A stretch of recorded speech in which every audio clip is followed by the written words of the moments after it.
सद्गुरुदेव भगवान की जय। श्री मौनी बाबा भगवान की जय। आज की कथा में श्री मांडव व्यास जी, श्री विश्वामित्र जी, श्री दुर्वासादि के चरित्रों का वर्णन सुनाया जाएगा। ईसा एक गांव से होकर गुजर रहे थे। उन्होंने एक आदमी को वेश्या के पीछे भागते देखा तो उसे रोककर समझाने लगे। ईसा को उस आदमी का चेहरा पूर्व परिचित सा लगा। स्मृति पर जोर डालने से ही पुरानी घटना याद आ गई। बोले, अरे तू वही न है जिसे 2 वर्ष पूर्व मैंने प्रभु से प्रार्थना कर नेत्र ज्योति दिलाई थी। उस आदमी ने कहा, आप सत्य कह रहे हैं। ईसा ने दुखी होकर पूछा, क्या मैंने तुम्हें दृष्टि इस घिनौने काम के लिए दिलवाई थी? वह आदमी कुछ देर चुप रहा, फिर दबी जुबान से बोला, आप में नेत्र ज्योति दिलाने का सामर्थ्य था। यदि विवेक दृष्टि पहले दिलाई होती तो कितना अच्छा होता। ईसा ने आज एक नया पाठ पढ़ा। लोगों को सुविधा दिलाने की अपेक्षा पहले उसको समझो। गुरुदेव भगवान की जय। एक बार का वाकया है। चित्रकूट में बहुत भीड़ लगी हुई थी। वहाँ रुकने का कोई व्यवस्था नहीं हो पा रहा था। तब हरेंद्र के पिताजी स्वामी हंसानंद जी पीली कोठी पर जाकर वहाँ के महंत महाराज महामंडलेश्वर दयानंद जी से मिले और उन्हें गुरुजी मौनी बाबा के विषय में बताया। वे कहने लगे, अरे इतने बड़े संत और हमें पता तक नहीं। उन्होंने स्वामी हुकुम सिंह जी से कहा, उन्हें आदरपूर्वक यहीं ले आइए और सब लोग यहीं रुकिए। जब सब वहाँ पहुँचे तो मौनी बाबा के सादा वस्त्र देखकर वे कहने लगे, महाराज आपको गिरवा वस्त्र धारण करना चाहिए। ये तो महात्माओं का बहाना है, वरना साधारण लोग आपको पहचानेंगे कैसे। उन्होंने गुरुजी मौनी बाबा जी के लिए गिरवा वस्त्र मंगवाए और गुरुदेव ने उनके आग्रह पर वह वस्त्र धारण कर लिए। तभी से भक्तजन भी उन्हें गिरवा वस्त्र ही भेंट करने लगे। गुरुदेव महाराज की जय। आइए श्री मांडव व्यास जी की कथा सुने।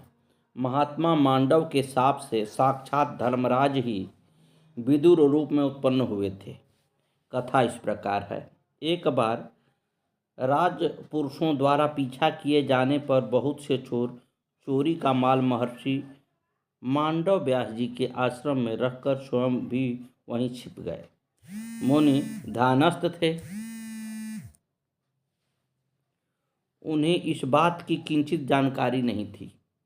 अतः राजपुरुषों के पूछने पर उन्होंने कुछ नहीं कहा। तब उन राजपुरुषों ने आश्रम में खोजबीन प्रारंभ की तो चोर एवं चोरी का माल दोनों ही बरामद हुए। फिर तो उनका मुनि पर भी संदेह हो गया और चोरों के साथ उन्हें भी राजा के सम्मुख पेश किया गया। राजा ने सूली पर चढ़ा देने का हुक्म दे दिया। अन्य चोर तो तत्काल मृत्यु को प्राप्त हो गए, परंतु महामुनि मांडव्य सूली के अग्रभाग पर बैठे हुए तप ही करते रहे। बहुत दिनों तक इस प्रकार तपोधन मुनि को सूली पर बैठे देखकर राज्य कर्मचारियों ने जाकर राजा से यह सब समाचार निवेदन किया। राजा तत्काल ही दौड़े आए और विविध प्रकार से अनुनय विनय कर अपराध के लिए क्षमा याचना करते हुए मुनि को सूली से उतार दिया। सूल की किंचित अड़ी शरीर में प्रविष्ट हो गई थी, जो निकलने का प्रयत्न करने पर भी नहीं निकल सकी, तो उसे उतना काट दिया गया। सूल की अणी को शरीर में धारण करने से आगे चलकर इनका नाम अणिमांडव पड़ गया। एक बार महर्षि ने धर्मराज के पास जाकर उन्हें उलाहना देते हुए कहा, मैंने अनजाने में कौन सा ऐसा पाप किया है जिसके फल का भोग मुझे इस रूप में प्राप्त हुआ। मुझे शीघ्र इसका रहस्य बताओ और फिर मेरी तपस्या का फल देखो। धर्मराज ने कहा, आपने बाल्यावस्था में एक फतिंगे के पुच्छ भाग में सीख चुभो दिया था, उसी का यह फल है। ऋषि ने कहा, एक तो बाल्यावस्था में धर्मशास्त्र का ज्ञान नहीं होता, दूसरे, तुमने थोड़े से अपराध में मुझे बहुत बड़ा दंड दिया है, अतः मैं तुम्हें शाप दूंगा। धर्मराज ने कहा कि यदि आप मुझे शाप ही देना चाहते हैं तो कृपा कर राजा, दासी पुत्र एवं चंडाल होने का शाप न दीजिएगा। मुनि ने क्रुद्ध होकर कहा, तुम तीनों हो जाओ। इसी शाप के फलस्वरूप धर्मराज ने राजा युधिष्ठिर, दासी पुत्र विदुर एवं स्वपक्ष भक्त के रूप में जन्म लेकर मुनि के शाप को सफल किया।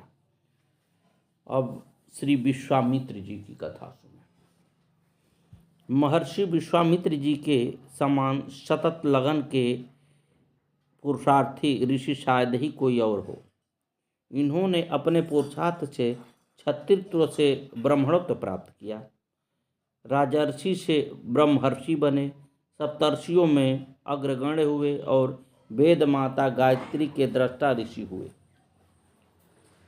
प्रजापति के पुत्र कुश हुए। इन्हीं के वंश में एक महाराज गाधी हुए। उन्हीं के पुत्र महाराज विश्वामित्र हैं। कुश वंश में पैदा होने से इन्हें कौशिक भी कहते हैं। पहले से ये बड़े धर्मात्मा प्रजापालक राजा थे। एक बार सेना साथ लेकर ये जंगल में शिकार के लिए गए। वहाँ पर ये भगवान वशिष्ठ के आश्रम में पहुँचे। भगवान वशिष्ठ ने इनका कुशल क्षेम पूछी और सेना सहित आतिथ्य सत्कार स्वीकार करने की प्रार्थना की। विश्वामित्र जी ने कहा, भगवान, हमारे साथ हजारों लाखों सैनिक हैं। आप अरण्यवासी ऋषि हैं। आपने जो फल फूल दिए उसी से हमारा सत्कार हो चुका। हम इसी सत्कार से संतुष्ट हैं। महर्षि वशिष्ठ ने उनसे बहुत आग्रह किया। उनके आग्रह से इन्होंने सेना सहित आतिथ्य ग्रहण करने की स्वीकृति दे दी। वशिष्ठ जी ने अपने योग बल से कामधेनु की सहायता से समस्त सैनिकों को भांति भांति के पदार्थों से खूब ही संतुष्ट किया। कामधेनु के ऐसे प्रभाव को देखकर विश्वामित्र जी चकित हो गए। उनकी इच्छा हुई कि यह धेनु हमें मिल जाए। उन्होंने इसके लिए भगवान वशिष्ठ से प्रार्थना की। वशिष्ठ जी ने कहा, इसी के द्वारा मेरे यज्ञ, याग, आतिथ्य सेवा आदि सब कार्य होते हैं। इसे मैं नहीं दूंगा। इस पर विश्वामित्र जी जबरदस्ती कामधेनु को ले चले। वशिष्ठ जी सब चुपचाप शांतिपूर्वक देखते रहे। कामधेनु ने आज्ञा चाही कि वह अपनी रक्षा स्वयं कर ले। तब उन्होंने स्वीकृति दे दी। कामधेनु ने अपने प्रभाव से लाखों सैनिक पैदा किए। विश्वामित्र जी की सेना भाग गई। ये पराजित हो गए। इससे उन्हें बड़ी ग्लानि हुई। उन्होंने कहा, क्षत्रिय बल शारीरिक बल को धिक्कार है, ब्राह्मण बल ही सच्चा बल है। यह सोचकर उन्होंने राजपाट छोड़ दिया और घोर तपस्या करने लगे। तपस्या में भांति भांति के विघ्न होते हैं। सबसे पहले काम के विघ्न हुए। मेनका अप्सरा ने उनको तपस्या में विघ्न डाला। जब उन्हें होश हुआ तो पश्चाताप करते हुए फिर जंगल में चले गए। वहां जाकर घोर तपस्या में तल्लीन हो गए। काम के बाद क्रोध ने विघ्न डाला। त्रिशंकु राजा को गुरु वशिष्ठ का शाप था। आपने भगवान वशिष्ठ के बैर को याद करके उसे यज्ञ करने के लिए कह दिया। सभी ऋषियों को बुलाया। सब ऋषि उनके तप के प्रभाव को सुनकर आ गए, किंतु भगवान वशिष्ठ के 100 पुत्र नहीं आए। इस पर क्रोध के वशीभूत होकर उन्होंने उन सबको मार डाला। इतने पर भी वशिष्ठ जी ने उनसे कुछ भी नहीं कहा। तब तो उन्हें अपनी भूल मालूम हुई। ओहो, यह तो मेरी तपस्या का में बहुत बड़ा विघ्न हुआ। तपस्वी को क्रोध करना घोर पाप है। वे सब छोड़कर फिर तपस्या में रत हो गए। बहुत दिन की घोर तपस्या के पश्चात उन्हें बोध हुआ कि काम और क्रोध ही तपस्या में बड़े विघ्न हैं। जिन्होंने काम क्रोध को जीत लिया वही ब्रह्मर्षि है, वही महर्षि है, उसे ही सच्चा ज्ञान है। मैंने भगवान वशिष्ठ का कितना अनिष्ट किया। उनकी कामधेनु को भी जबरदस्ती लेने गया, तब भी वे चुप रहे। उनके पुत्रों को मार दिया, तब भी वे कुछ नहीं बोले। मुझ में यही दोष है, मैं भी वैसा ही बनूंगा। अब काम क्रोध के वशीभूत नहीं होऊंगा। ऐसा निश्चय करके वे काम क्रोध को जीतकर बड़ी तपस्या से तप करने लगे। उनके घोर तप से भगवान ब्रह्मा जी प्रसन्न हुए। वे इनके पास आए और वरदान मांगने को कहा। इन्होंने कहा, यदि आप मुझे योग्य समझें तो ब्रह्मर्षि बनाने का आशीर्वाद दें और स्वयं भगवान वशिष्ठ अपने मुंह से मुझे ब्रह्मर्षि कह दें। इनकी तपस्या से वशिष्ठ जी पहले ही प्रसन्न हो चुके थे। उन्हें पता चल चुका था कि विश्वामित्र जी ने तपस्या के प्रभाव से काम क्रोध को जीत लिया है। इसलिए ब्रह्मा जी के कहने पर उन्होंने बड़े ही आदर से विश्वामित्र जी को महर्षि की उपाधि दी, उन्हें गले से लगाया, उनके तप की सच्ची लगन की, सतत उद्योग की प्रशंसा की और सप्तर्षियों में उन्हें स्थान दिया। उसी के प्रभाव से ये जगत पूज्य हुए। दशरथ जी के यहाँ से भगवान श्री राम जी को ले आए, उन्हें सब प्रकार की विद्याएं दी, मिथिला ले जाकर श्री सीता जी से विवाह कराया और अंत में त्रैलोक्य को कांपने वाले रावण का वध कराया। महर्षि विश्वामित्र जी का समस्त जीवन तपस्या और परोपकार में ही व्यतीत हो गया। अब श्री विदुर जी की कहानी सुना, श्री दुर्वासा जी की कहानी सुना। महर्षि अत्रि के तप से संतुष्ट होकर भगवान शिव ही दुर्वासा रूप से उनके पुत्र बने थे। रुद्रावतार थे, अतः स्वभाव से रौद्र स्वाभाविकता थी, परंतु थे परम सामर्थ्य। पुराणों में आपकी बड़ी विलक्षण कथाएं मिलती हैं। पूर्व में श्री अम्बरीश जी एवं द्रौपदी जी के प्रसंग में इसका स्मरण किया जा चुका है। एक प्रसंग यहाँ भी दिया जा रहा है। एक बार ये सब कहते हुए घूम रहे थे कि मैं दुर्वासा हूँ, दुर्वासा, मुझे निवास करने के लिए एक स्थान चाहिए, परंतु याद रखना मुझे तनिक से भी अपराध पर क्रोध आ जाता है। भला जानबूझकर कौन विपत्ति बुलाने लगा। तीनों लोकों में किसी ने भी अपने यहाँ रखने का साहस नहीं किया।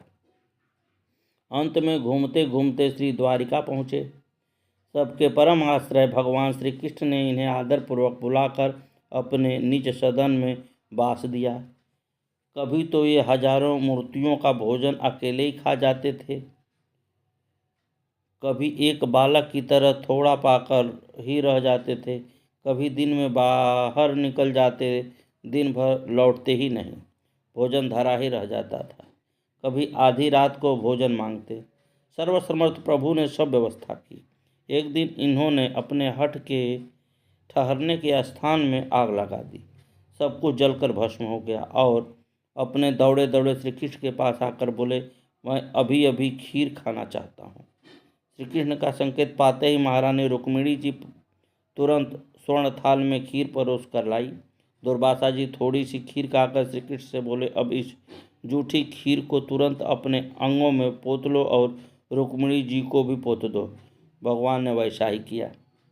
तदंतर मुनि जी ने श्री रुक्मिणी जी को एक रथ में जोत कर उस पर स्वयं सवार होकर, जिस पर सारथी घोड़े को चाबुक मारता है उसी तरह कोड़े मारते हुए रथ चलाने लगे। रथ राजमार्ग से जा रहा था। भयवश किसी को कुछ कहने का साहस नहीं हो रहा था। श्री रुक्मिणी जी अत्यंत श्रमित होकर जब पृथ्वी पर गिर पड़ी तो आप रथ से कूदकर दक्षिण दिशा की ओर भागने लगे। पीछे पीछे श्री कृष्ण भी दौड़े और कहते जा रहे थे कि भगवान प्रसन्न होइए, प्रसन्न होइए। तब दुर्वासा खड़े हो गए और बोले, वासुदेव, तुमने क्रोध को जीत लिया है। अब मैं तुमको प्रसन्न होकर वर देता हूँ कि तुम संपूर्ण विश्व को प्रिय होगे, तुम्हारी अक्षय कीर्ति होगी। तुमने पूरे शरीर में खीर लगाई है, अतः तुम्हारा शरीर समस्त अस्त्र शास्त्रों से अभेद्य होगा रहेगा। किंतु तुमने पैर के तलवे में खीर क्यों नहीं लगाई?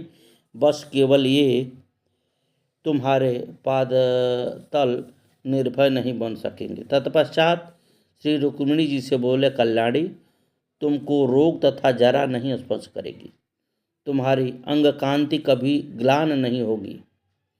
इतना कहकर महर्षि अंतर्धान हो गए। श्री रुक्मिणी जी को साथ लेकर श्री कृष्ण घर आए तो देखा कि मुनि के द्वारा जलाई अथवा नष्ट की हुई सभी वस्तुएं सुरक्षित हैं। ऐसे ही आपके अनेकों चरित्र हैं। गुरुदेव महाराज की जय। आगे की कथा कल।